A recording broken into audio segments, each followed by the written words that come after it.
Welcome to lesson 2-3, identifying functions from numerical patterns.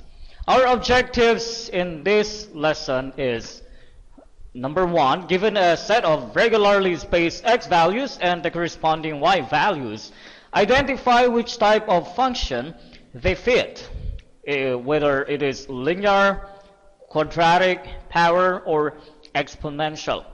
And the second one is find other function values without necessarily finding the particular equation. So remember in the previous lecture we had 2-2, and it's about finding the equation of a certain function given the graphical notations and the illustrations and the points on those graph within the particular function. So let us start with the property called the add-add pattern of linear functions.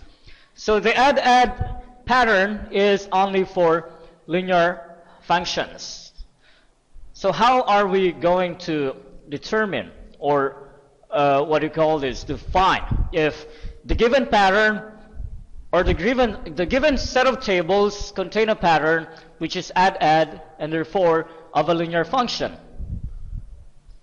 Now let me present to you the graph here on the left, on our left. This graph is actually our f of x is equal to 1.5x plus 2.5. And we have a table, and we have arranged a table for that. So the table is on our right. This is our table. So here is the table to our right. Now as you can see, we have ordered pairs of points, and we have our x and we have our f of x. So when your x is 1, our f of x is equal to 4. And when our x is 3, our f of x is equal to 7. If our x is 5, the corresponding value for f of x is 10, for 7 is 13, and for 9 it's 16. And all those points are here. So those points are actually presented here. Okay? So we have this point, we have another point, we have that point, and we have that point. Okay, now let us investigate whether the add-add property for functions apply for this. So let's take this jump here. So from 1, it became 2, it became 3. And from 3, it became 5. And from 5, it became 7. And from 7, it became 9. Therefore, you notice that each jump is actually worth positive 2 units. So it jumped, your x jumped from 1 to 3, that's a jump of 2 units. From 3 to 5, that's 2 units also. From 5 to 7, it's also 2 units. And from 7 to 9, it's also 2 units. Now let us investigate the other side, which is of the f of x. This 4 jumped to 7. And this 7 jumped to 10, this 10 jumped to 13, and this 13 jumped to 17. Now we have a similar pattern, which is a constant jumping. So from 4, it jumped to 7. That's a jump of positive 3 units for the y values. From 7 to 10, so that's another positive 3. From 10 to 13, so that's another 3 units. And from 13 to 16, that's another 3 units. In the graph on the left, this is our first point. Okay? And this first point is corresponding to 1, 4. So as you can see, we have 1, 4. And the second point corresponds to 3, 7. The third point corresponds to 510. And the last point corresponds to 713, and so on and so forth.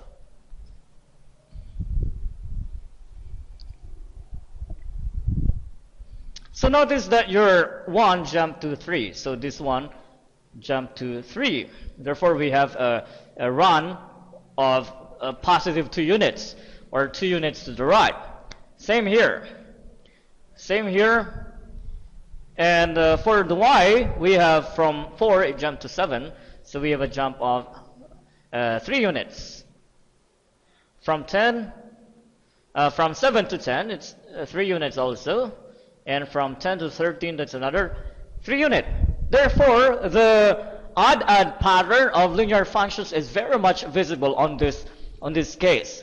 Therefore, this is a linear function, okay? And this table gives, so this table gives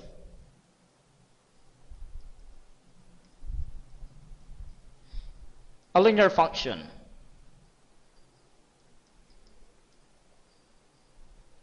Okay? And remember that for add property, most likely we will get a linear function. Therefore, it is exclusive that add property is exclusive for linear functions only. Okay? So when you see a pattern which has the add property, meaning you're adding here on the left side for the x values, and you're also adding on the right side for the f of x values, then that's add. And for add property, we have linear functions.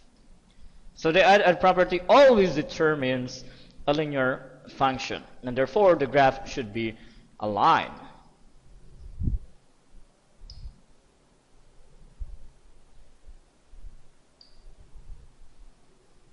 Okay.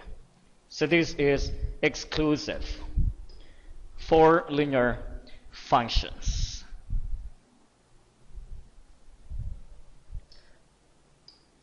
Now let us go to another property or another pattern, which is that of another function. And we have the add multiply pattern, which is exclusive for exponential functions. We are given a table on our right. Okay, you can see a table at the right, and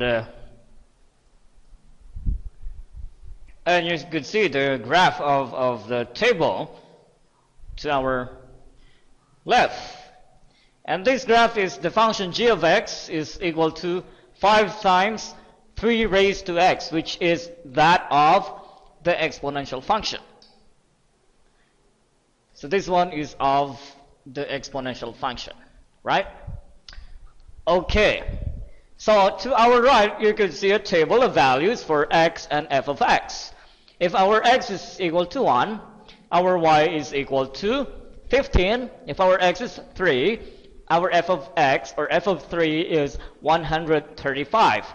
If our x is 5, then our f of x is 1,215. If our x is 7, then our f of x is 10935, or 10,935. Now to our left, we have the points. We have the set of points A and B. Our A contains the point 3 and 135. And our B contains 1 and 15. Okay?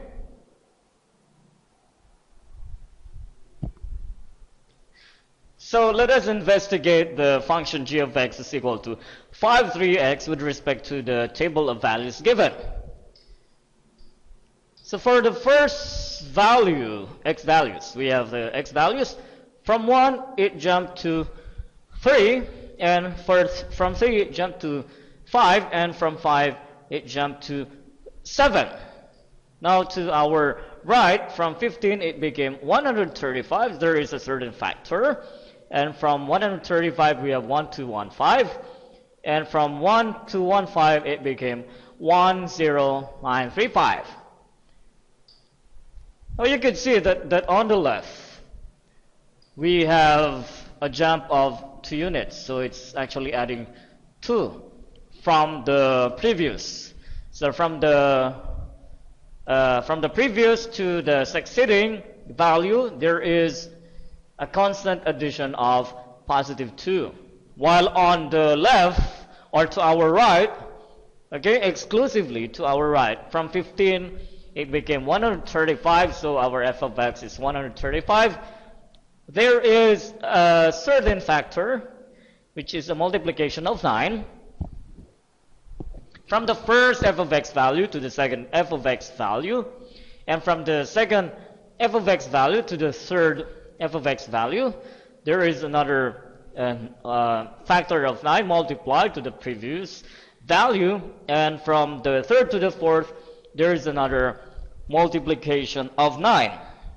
So how do we set the equation of this pattern? Let us take a look. Our g of 1 is equal to, what is our g of 1? We have, okay, having this notation here, the function notation, we have 5 times 3 of raised to 1. Am I correct? And this is actually equal to 15, right? Okay, what about our g of 3? Well, notice that our g of 3 is also 5 times 3 raised to 3. Am I correct? So that means that this is, okay, now let's examine this a little closer.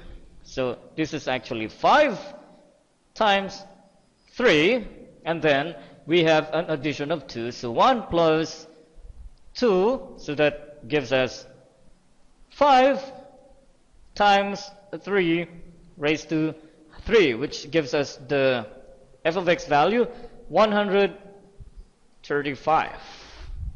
Is that correct? Okay, now let's investigate g of 5. If you are not yet satisfied, let's investigate g of 5. So g of 5 is equal to 5 times 3 raised to, what do you think this is raised to? This is raised to,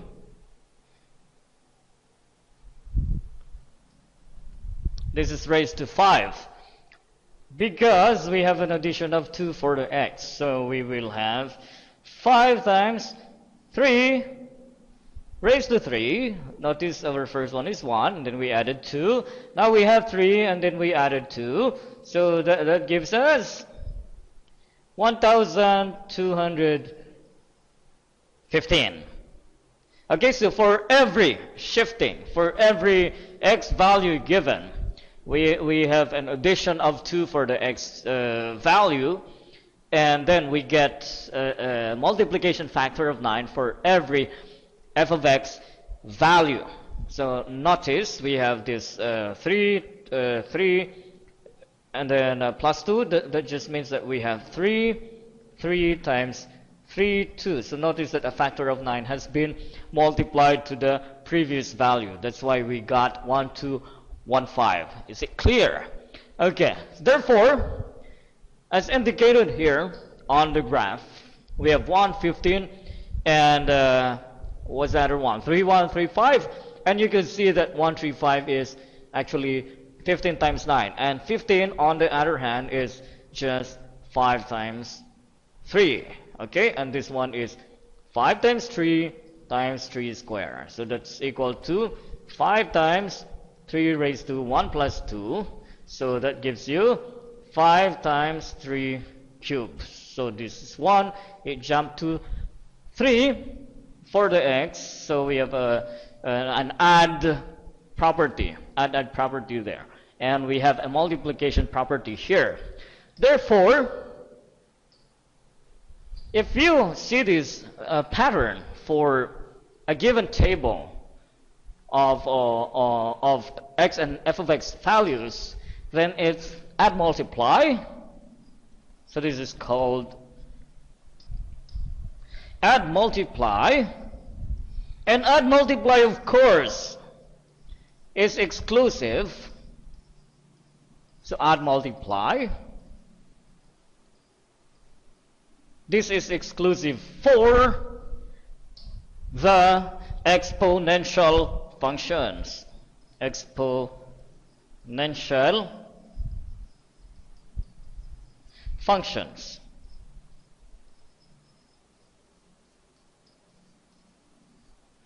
Okay, so that is clear now. We have two given patterns now. We have the add pattern, which is exclusive for linear functions, this one, and the add multiply pattern, which is exclusive for exponential functions.